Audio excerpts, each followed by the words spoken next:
우리 성탄절마다 늘 우리 자주 나누는 인사 있죠. 메리 크리스마스. 네, 그 뜻을 좀 알고 좀 하면 좋을 것 같아요. 네, 참 좋은 인사예요. 영어로 이제 메리 하면은 즐거운 그런 뜻이죠. 크리스마스 할 때 크리스는 크라이스트, 그리스도를 뜻하는 말이고요. 뒤에 마스 하는 거는 이제 천주교에서는 미사라고 그러죠. 우리 식으로 해석하면 예배라는 뜻입니다. 그래서 메리 크리스마스 하면은 그리스도께 즐거운 예배를 드립시다, 그런 뜻이에요. 참 좋은 인사죠. 네, 그걸 알고 오늘 또 이 성탄절의 제일 제격인 축복의 인사인 것 같아요. 우리 이제 옆에 좀 멀리 떨어져 있지만 그래도 서로 메리 크리스마스, 즐겁게 그리스도께 예배드립시다. 서로 메리 크리스마스 인사할까요? 메리 크리스마스. 예, 감사합니다. 네, 올해는 이제 이 메리 크리스마스를 메리 크리스마스크라고 그런다 그래요. 하도 마스크 착용을 정부에서도 강조하느라고 메리 크리스마스 인사마저도 이제 그렇게 한다는 이야기를 좀 들었어요. 나름대로 이제 성탄절 다들 마음이 푸근해지고, 또 한편으로는 또 어린아이들은 이 성탄절에 제일 기다리는 건 뭘까요? 산타 할아버지의 선물이에요. 우리 아이들이 그 산타의 존재를 믿고, 그러나 이제 그 아이들도 어느 정도 이제 크게 되면 산타의 존재가 없다는 것, 그러나 그 역할을 그 주변의 엄마나 아빠, 사랑하는 분들이 나의 산타구나를 깨닫게 되는 거예요. 그것과 마찬가지로 막연할 때는 그 아이들은 자기 생각대로 산타라고 하는 존재를 믿는 거예요. 그 아이들의 입장에서 보면 그것도 믿음이죠. 그러나 이제 언젠가는 자기의 생각이 이게 아니구나 알고, 사랑하는 사람이 나의 산타의 역할을 해줬구나, 그걸 이제 깨닫게 되잖아요. 하나님을 알아가는 과정도 그와 같은 것 같아요. 만일 하나님께 대해서 이 아이들처럼 막연하거나 자기 생각을 가지고 하나님을 믿으면 그 수준은 산타를 믿는 믿음 수준이에요. 그런데 이제 그걸 깨트리고 사랑하는 사람과의 관계구나, 그처럼 하나님을 진정으로 만나는 과정은 그 막연하고 자기 생각대로 하나님을 믿던 것에서부터 그걸 깨어 나와서 하나님이 어떤 분이신가, 그 하나님의 참되심을 체험하고, 그리고 하나님은 이런 분이시구나를 이제 경험하는 과정, 그것이 이제 참된 믿음이에요. 여러분, 오늘 이 성탄절을 맞아서 혹시 내 믿음은 아직도 산타를 믿는 정도의 내 생각 가지고 하나님을 믿지는 않는가? 이제 여기 참석하시면 오늘 예배 함께 하시는 분들이야, 그런 분들이 없겠죠. 그래서 진정한 믿음이라는 것은 하나님이 정녕 어떤 분이신가를 이론도 아니요, 자기 생각도 아니요, 확실히 말씀대로 체험함으로 깨닫고 아는 것, 그것이 온전한 믿음이라 할 수 있습니다. 오늘 이 성탄절에 주신 이 말씀도 마찬가지예요. 요한 사도가 오늘 이 말씀 속에 보면은 많이 강조한 내용이 사랑이라고 하는 단어입니다. 여러분, 요한이 의해서 기록된 성경이 몇 권인지 아시죠? 전체 5권이에요. 제일 먼저 복음서에 요한복음 있죠. 맨 끝에는 요한계시록이 있어요. 그리고 그 사이에 편지 3개가 있는데 1서, 2서, 3서. 이제 그렇게 해서 5권의 서신이, 5권의 성경을 이 요한이 기록을 하는 것이죠. 여러분이 오늘 이 요한일서에 보면 5장까지 짧은 내용임에도 불구하고 사랑이라는 단어가 무려 52번 되어 있고요. 여기 4장만도 31번이나 반복되고 있어요. 그래서 이 요한 1서를 일컬어서 사랑의 편지 또는 사랑의 서신이라고도 하는 것이죠.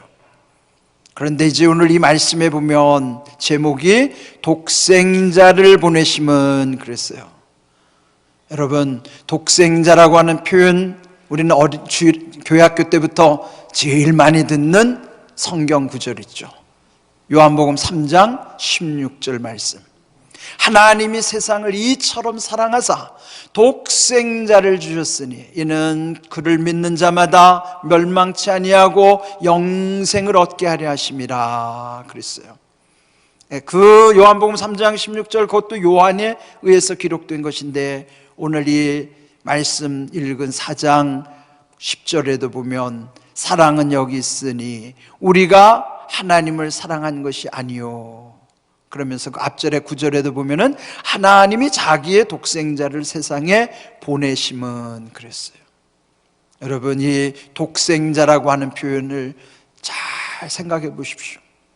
하나님의 입장에서 예수 그리스도 그분은 한 분밖에 없으신 독생성자예요. 그런데 그분을 우리에게 보내주신 것, 어떻게 보내주셨는가? 10절에 보시면 화목제물로 보내주셨다 그랬습니다. 화목제물이라면 죄로 인하여 죽을 수밖에 없었던 우리들을 죄의 값으로 그 독생자 예수 그리스도 그분을 희생시킴으로, 그분이 죽으심으로 말미암아 우리의 죄의 값을 다 치러주신 거예요. 죽을 수밖에 없었던 우리는 주님이 대신 죽으심으로 말미암아 살아나게 하신 것이죠. 오늘 이 말씀 메시지 중에도 그 표현이 있는 것입니다. 그렇다면 여러분이 독생자라고 하는 의미는 하나님께는 그 무엇과도 바꿀 수 없고 대신할 수 없는 최고의 선물이요 최상의 선물인 것입니다. 여러분이 최고 최상이라고 하는 것은 비교의 대상이 없을 때 쓰는 거예요. 하나님이 우리를 사랑하신 것은 이 세상에 무엇과도 비교할 수 없을 완전한 사랑을 우리에게 주신 것입니다. 그러나 이 땅에 우리가 살아가는 이 세상에는 완전한 것도 존재할 수 없지만은 그래서 최고라고 하는 것은 존재할 수 없어요. 가장 좋은 것은 오직 하나님께 속한 것이고 하늘로부터 임해야만 하는 것이에요. 우리가 사는 이 세상은 그저 좋은 것 또는 나쁜 것이, 더 좋은 것, 덜 좋은 것이 있고 더 나쁜 것, 덜 나쁜 것이 있을 따름이에요. 그래서 우리 항상 보면은 더 좋은 것에 집착하다 보니까 거기에서 때로는 권태를 느끼기도 하고 또 갈등을 느끼기도 하고 또 서로 감정이 상하기도 하고 그런 거예요. 그런데 최고의 것, 가장 귀한 것을 경험한 사람에게는 그 다음에는 비교의 대상이 없어지는 거예요. 이 세상의 거는 그냥 거기가 거긴데 조금 더 좋은 것을 자꾸 찾아가다 보니까 그 조금 더 좋은 것이 생기면 상대적으로는 덜 좋은 것에는 이제 눈이 안 가는 거예요. 그게 우리의 욕심이죠. 그런데 하나님의 사랑, 최고의 사랑, 가장 좋은 것을 경험한 사람은 이 세상에 더 좋고 덜 좋은 것은 그냥 그럴 따름이지, 그러려니 할 뿐이지 거기에 집착하거나 매여 있거나 빠져들어가나 연연해하거나 미련을 두지 않습니다. 다시 말하면 우리가 진정으로 하나님의 사랑을 체험한 그리스도인이라면 이 세상의 것에 그렇게 미련을 두지 않는 거예요. 반대로 내가 아직도 이 세상에 더 좋은 것을 자꾸 거기에 연연해하거나 집착하게 된다면 엄밀히 말하면 하나님의 완전한 사랑을 아직 경험하지 못했기 때문이에요. 아마 하나님의 사랑을 깊이 체험하신 분들은 제가 드리는 말씀이 무슨 뜻인지 이해가 될 거예요. 그것처럼 우리가 이 땅에 살아가는 동안에 하나님이 우리에게 주신 이 완전한 사랑이 오늘 이 성경에 기록된 말씀입니다. 네, 오늘 이 말씀에 보시면 먼저 읽지 않았지만 그 8절 그리고 16절에 하나님은 어떤 분이신가 먼저 말씀하고 있어요. 8절 끝에 또 16절 끝부분에 보면 하나님은 사랑이시라 그렇게 말씀하고 있어요. 그 사랑은 비교하는 대상이 아니라 그 무엇과도 비교할 수 없는 완전한 사랑, 가장 귀한 사랑, 그 사랑을 말씀하고 있는 것입니다. 그 사랑이 어떤 사랑인가? 9절을 보시면 하나님의 사랑이 우리에게 이렇게 나타난 바 되었다. 그런데 어떻게 나타났다는 것인가? 하나님께서 자기의 독생자를 세상에 보내심으로 말미암아 우리를 살리려 하심이라. 죽을 수밖에 없는 우리를 살리신 사랑이에요. 그런데 여기에 좀 깊이 새겨야 될 말씀은 그 사랑이 어디로 향하고 있는가를 보세요. 우리에게. 여기 우리에게라고 하는 방향은 사실 원어의 표현으로 보면 그 영역이 더 넓습니다. 우리에게라고 하는 한 방향. 그런데 그 방향, 우리가 어디 여행을 하려면요, 먼저 그 여행의 방향을 정하죠. 그러면은 다음에는 여행을 가는 목적이 있겠죠? 거기에 가서 누군가를 만나야 할 대상도 있을 거예요. 그러면 그 만나는 대상과의 관계도 있을 거예요. 그것처럼 지금 제가 4가지를 꼽았죠. 방향과 목적, 또 대상과 관계예요. 그러니까 우리에게 그 하나님의 사랑이 이렇게 나타나셨는데 그 우리에게라고 하는 방향은 그 다음에 우리를 위하여라고 하는 목적, 또 우리 안에라고 하는 대상, 그 다음에 우리 사이에라고 하는 관계까지 연결되는 거예요. 여기 굉장히 중요한 표현이니까 한번 좀 따라해 볼까요? 우리에게, 우리를 위하여, 우리 안에, 우리 사이에, 이 4가지로 하나님의 사랑이 나타나게 하신다는 거예요. 그 말씀은 하나님이 우리에게로 그분을 보내주셨죠. 예수님이 우리에게 오셨어요. 여기 우리라고 하는 것은 한 개인의 이기적인 존재가 아니라 그 개인들이 모여있는 신앙의 공동체를 말하는 거예요. 이 세상을 더 표현하면 이 세상 가운데 오신 것이죠. 예수님은 어떤 특정 개인, 잘난 사람, 자격 있는 사람을 위해서 오신 것이 아니라 모든 죄인들 우리를 위해서 우리에게로 오셔서 우리를 위하셔서 죽으셨고 우리를 위해서 살리신 것, 또 우리 안에 내 속에 계시고, 그런데 더 중요한 것은 우리 사이에, 사이라는 건 뭐냐면 관계를 의미하는 것이에요. 우리 사이에, 그 관계까지 하나님의 사랑이 넓게 확장되도록 그렇게 사랑을 하신다는 것입니다. 또는 이 말씀 속에 또 하나 중요한 것은 뭐냐면 10절에 사랑은 여기 있으니 그랬어요. 여러분, 사랑은 멀리 있는 게 아니에요. 사랑은 여기 있으니 라는 말씀 속에 여기라는 것과 반대되는 말은 뭘까요? 저기, 거기. 저기, 거기는 멀고 막연한 것이죠. 그런데 하나님의 사랑은 저기 있으니 거기 있으니라고 표현한 게 아니에요. 여기 있으니. 그는 뭐예요? 여기라는 것은 우리에게, 우리 안에, 우리를 위하여, 우리 사이에 그 사랑이 나타나게 하시는 거예요. 사랑은 멀리 있는 것이 아니라는 거예요. 그래서 늘 그 사랑이 우리 가운데 있는가를 늘 살펴야 되는 것이죠. 그 멀데 있는 꼭 막연한 것이 아니라 지금 이곳에서 경험하게 하시는 사랑은 내가 한 게 아니에요. 10절 보시면 우리가 하나님을 사랑한 것이 아니요 하나님이 우리를 사랑하신 것이라는 거예요. 주도권이 내게 있는 것이 아니고 내가 선택한 것도 아니고 하나님이 먼저 나를 선택하시고 하나님이 먼저 내 손을 잡아주신 거예요. 그 주도권이 하나님께 있는 것입니다. 그 사랑이 여기에 있는 사랑이에요. 멀리 있고 막연한 것이 아니라 아주 구체적이고 경험할 수 있는 하나님의 사랑으로 우리 가운데 나타나게 하셨다는 것, 오늘 이 말씀 속에서 우리가 깊이 깨달아야만 하는 것입니다.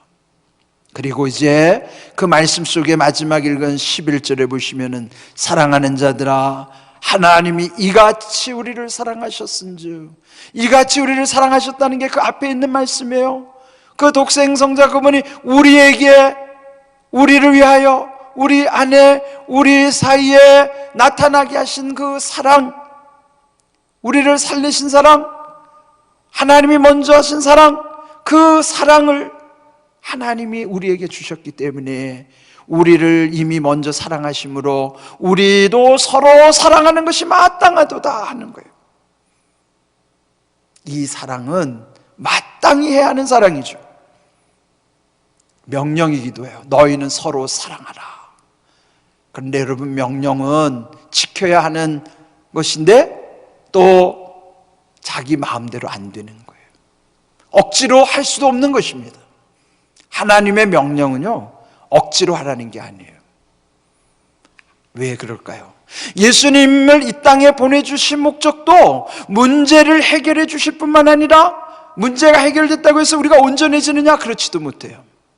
우리는 늘 부족한 존재고 연약하기 때문에 예수님이 우리를 도와주셔야만 할 수 있는 거예요. 하나님의 사랑은 죄의 문제를 해결해 주신 사랑일 뿐만 아니라 여전히 연약한 가운데 있는 우리를 도와주시는 사랑이에요. 그렇기 위해서 예수님이 우리 가운데 오신 것이죠. 그렇다면 서로 사랑하는 것이 마땅하다는 말씀은 내 의지대로, 내 노력으로 하라는 것이 아니라 예수님의 도우심을 받아야만 할 수 있고, 예수님의 은혜 안에서는 누구든지 할 수 있음을 말씀하시는 거예요. 마땅하다는 것은 당연하다는 표현이요, 지난번에 말씀드린 대로 자연스럽다는 거예요. 여러분, 자연스러움의 두 가지 표현을 제가 뭐라 그랬죠? 하나는 숨 쉬는 거, 또 하나는 뭐예요? 밥 먹는 거. 우리가 마땅히 살아있고 건강한 사람이라면 숨을 쉬는 것, 밥을 먹는 것 자연스럽고 당연하고 기쁜 것이죠. 사랑도 마찬가지예요. 억지로 되지도 않지만 억지로 할 수도 없어요. 그런데 먼저 하나님의 이 십자가 사랑, 예수님을 보내주신 그 사랑을 체험하고 깨달은 사람은 예수님이 도와주시기 때문에 그렇게 사랑할 수가 있는 거예요. 마땅히 자연스럽게 그리 되는 것이에요. 그래서 먼저 우리 자신들의 연약함을 깨닫고 주님께 도움을 청해야만 하는 것입니다. 왜 그럴까요? 이 글을 쓴, 또 이렇게 지금 권면하고 있는 요한 사도 자신의 삶의 경험입니다. 예수님을 따를 때 이 요한이 어떤 사람인지 잘 아시죠? 그는 예수님이 그 형제, 이 요한의 형 이름이 누구예요? 야고보잖아요. 요한과 야고보. 이 두 형제가 얼마나 성격이 급하고 괄괄한지 예수님이 지어주신 별명이 있었어요. 그게 뭐죠? 보아너게. 뜻은 우레의 아들. 우레의 아들, 벼락의 아들이라는 거예요. 얼마나 불같은지 아시죠? 어느 날 예수님이 사마리아 마을로 들어가는데 그 사마리아 사람들이 예수님을 배척하는 거예요. 그러니까 기분이 안 좋겠죠? 그때 요한이 예수님께 요청하기를, 주여, 하늘에서 불을 내려가지고 이 사람들 다 태워버립시다. 아무리 우리가 악하다 할지라도, 여러분, 아무리 속상해도 불 질러버리겠다는 말, 물론 그런 말을 하는 사람도 있지만 그러고 쉽게 말하지 못하잖아요. 근데 이 요한은요, 한때 젊어서 한성질하던 사람이에요. 예수님 앞에 아주 그냥 당돌하게 하늘에서 불을 내려서 저 사람들 다 태워버립시다. 그 정도로 그런 사람이란 말이에요. 뿐만 아니라 그 어머니와 또 그 형제들이 예수님께 간청하는 게 마태복음도 나오고 마가복음에도 나와요. 그 뭐예요? 예수님의 나라가 완성될 때에 자기 형제들, 자기 형과 자기를 하나는 주님의 오른쪽 자리, 하나는 왼쪽 자리에다가 앉혀주십시오 하고 청탁을 한 거예요. 그 나머지 10명의 제자들이 그 볼 보고 분을 냈다 그래서 화를 난 거예요. 그건 뭐예요? 그만큼 예수님의 사랑을 독점하려고 했고 독차지하려고 했던 사람이에요. 그런데 이 요한사도가 80이 넘어 90 가까이 된 그 백발의 노인네가 마지막에 이 요한일서를 쓰면서 깨달은 게 뭐냐면 서로 사랑하라 하는 거예요. 왜 그럴까요? 사랑은 신앙의 결론입니다. 우리 마지막에 누구든지 할 수 있는 말은 사랑하라는 말이에요. 마땅히 해야 되는 일이기 때문에. 그것은 이 요한사도만이 아닙니다. 또 한성질했던 제자 누구 있었어요? 베드로 있었죠. 그 베드로전서 4장 8절에 기록하기를 무엇보다도 뜨겁게 서로 사랑할지니 사랑은 허다한 죄를 덮느니라. 이게 마지막 결론이라는 거예요. 또한 사도 바울은 어떻습니까? 고린도전서 13장 사랑에 관한 말씀들을 쭉 강조하잖아요. 거기에 고린도전서 13장 2절에 보면은 그 말하기를 내가 예언하는 능력이 있어서 모든 비밀과 모든 지식을 알고 또 산을 옮길 만한 모든 믿음이 있을지라도 사랑이 없으면 내가 아무것도 아니요 라고 고백하는 거예요. 그렇게 예언의 능력, 엄청난 영적인 파워가 있다 하더라도 그 속에 사랑이 없으면 그것은 아무것도 아니라는 거예요. 우리에게 한번 적용해 보세요. 여러분이 좋아하는 것, 귀히 여기는 것, 그 속에 그 안에 사랑이 없으면 여러분 그거 아무것도 아니라는 거예요. 왜 그럴까요? 마지막에 남는 건 사랑밖에 없어요. 그 외에는 다 없어질 거예요. 그래서 마지막에 이 요한도 그렇고 베드로도 그렇고 야곱, 이 바울도 그렇고 공통점은 사랑을 강조하는 거예요. 우리의 믿음의 완성도 사랑으로 완성되는 거예요. 그래서 오늘 이 말씀처럼 서로 사랑하는 것이 마땅하도다. 그래서 우리도 지금 서로 사랑해야만 하는 것입니다. 자격이 있어서 사랑을 받는 게 아니잖아요. 하나님 우리를 먼저 사랑하셨는데 고린도전서 1장 27절 28절에 바울이 거기 적어놓기를 예수님이 우리를 택하는 것 그 5가지 요건에 보면요 아주 정말 깊이 우리가 생각해야 돼요. 예수님의 택한 것, 미련한 것들을 택하시고 약한 것들을 택하시고 천한 것들을 택하시고 멸시받는 것들을 택하시고 없는 것들을 택하셨다. 성경에도 보면은 그 존재를 그냥 미련한 것들, 약한 것들, 천한 것들 그렇게 다 적어놨어요. 예? 세상에 누가 그런 사람, 그런 존재를 환영합니까?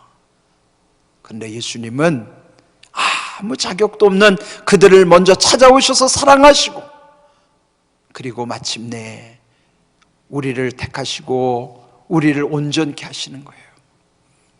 바울 자신도 예수님 만나기 전에는 자기가 지혜 있는 자 같고 강한 자 같고 있는 자 같았는데 하나님의 은혜를 경험하고부터 자기 것은 아무것도 아니라는 걸 깨달은 거예요. 사랑 없는 것은 다 헛된 것이다. 그 결론에 이른 거예요. 우리의 생활도 마찬가지예요. 여러분이 무엇을 추구하든지 무엇을 얻으려고 그렇게 노력하든지 여러분의 삶 속에 하나님의 사랑이 없다면 그 모든 것은 다 헛되고 허무하게 될 것입니다. 그래서 우리에게 제일 중요한 것은 하나님의 참 사랑이 중요하다는 것을 말씀해 주시는 거예요. 우리의 이 지금 성탄절, 그래서 이 성탄절은 하나님께서 우리에게 최고의 사랑, 가장 좋은 것, 가장 귀한 예수 그리스도 그분을 우리에게 보내주신 최고의 선물을 베풀어 주신 날이 성탄절이에요. 그걸 우리가 깨달아야 돼요. 그저 뭐 아이들처럼 무슨 산타 할아버지가 무슨 가져다 줄 선물, 그 꾸러미, 그게 중요한 게 아니에요. 최고의 사랑을 우리에게 베풀어 주신 것을 기억하면서 여전히 예수님 사랑 안에서 내 힘으로 안 되는 것 주님께 다 낱낱이 고하면서 도움을 청해야 되는 거예요. 그렇다면 이제 이 시점에서 여러분 마음속에 뭔가 좀 해결해야 될 게 있어요. 여전히 내 안에 미워하는 대상이 있거나 불편하게 느끼는 존재가 있거나 또 마음속에 자기만 알고 있는 은밀한 죄가 있을 수 있어요. 그것이 해결되지 않으면 절대로 하나님의 은혜를 누릴 수가 없어요. 이제 올해 2020년 며칠 남지 않았죠. 곧 새해가 밝아올 터인데 나름대로 여러분 기대할 거예요. 새해는 뭔가 내게 좀 놀라운 일이 있지 않을까? 뭔가 새롭지 않을까? 좋은 일이 생기지 않을까? 그런 기대를 갖는 것은 참 좋습니다. 그런데 먼저 여러분 안에 해결해야 될 것이 있어요. 그것은 하나님의 참사랑을 경험한 자만이 이 세상 것에 집착하지 않고 미련을 두지 않는 것처럼 여러분 마음속에 누군가를 미워하거나 불편한 존재가 있거나 은밀하게 짓고 있는 죄가 있다면 새해가 온다 한들 새로울 것도 없고 달라질 것도 없고 좋은 것을 기대할 것은 더더욱 없습니다. 정말 하나님의 참사랑 안에서 모든 하나님의 좋은 것을 누리기를 원한다면 먼저 여러분 속에 하나님의 사랑을 경험함으로써 이런 모든 것들이 다 정리돼야 돼요. 풀려야 됩니다.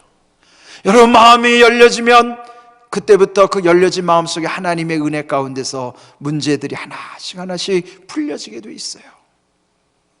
내년도 우리 교회 표를 모든 좋은 것을 함께하라 그렇게 정했어요. 모든 좋은 것을 함께 하시려면 먼저 여러분 속에 하나님의 사랑 가운데 그 안에 모든 잔재들, 해결해야 될 것들, 그것이 다 씻어져야 됩니다. 먼저 여러분이 그 미워하는 대상, 불편한 존재가 있으면 그들에게 다가가기 전에 주님 앞에 그 있는 그대로를 토해내셔야 돼요. 다 내려놓으셔야 돼요. 그리고 주님께 도움을 청하셔야 돼요. 주님이 도와주시지 않으면 그 문제 절대 해결되지 않아요. 주님 함께 하시면 못 풀 문제도 없어요. 여러분 아무리 미워하는 대상이 있더라도 불편한 사람이 있더라도 예수님의 참사랑을 경험하는 순간에는 그건 문제도 되지 않아요. 먼저 주님의 사랑을 경험하십시오. 그것이 오늘 성탄을 맞이하는 우리들이 깊이 새겨야 될 메시지. 또 내년도 얼마 남지 않은데 우리가 먼저 이 마음가짐을 또 새롭게 해야 되는 것, 그것이 오늘 이 성탄을 통해서 우리에게 주시는 귀한 메시지임을 기억하십시오. 오늘 이 말씀 깊이 새기시는 가운데 하나님께서 주신 참사랑으로만 모든 것이 풀릴 수 있음을 기억하시고 새해 준비하는 여러분의 삶 속에 이제 주님의 사랑 안에서 모든 것이 온전하게 풀려지는 은혜가 있기를 주님의 이름으로 축복합니다. 아멘. 우리 함께 통성으로 기도합시다. 가정에서 예배드리는 분들도 함께 기도할 수 있기를 바랍니다. 작은 목소리지만 여러분의 목소리로 주님께 기도하십시오. 하나님은 우리에게 최고의 사랑을 베풀어 주셨습니다. 완전한 사랑이죠. 그러나 이 땅에는 완전한 것이 없어서 그래서 우리는 늘 집착하고 미련 갖게 되고 불편하고 갈등하게 되는 이유가 있습니다. 이 문제 해결하려면 먼저 최고의 사랑, 가장 소중한 하나님의 사랑을 맛을 봐야 됩니다. 경험해야 됩니다. 그럴 때 여러분의 모든 것은 이제 다 해결될 수 있습니다. 하나님의 참사랑 안에서 이 모든 일들을 여러분 다 내려줄 수 있기를 바랍니다. 그래서 이제 새해는 주님의 은혜 안에서 모든 일들 이루어질 수 있도록, 또 이제 오늘 하나님의 사랑이 우리에게, 우리를 위하여 우리 안에, 우리 사이에 나타나게 하셨음을 기억하시고, 우리 이 시간 할렐루야로 주님의 참사랑을 감사하며 더 귀한 사랑을 구하시기를 바랍니다.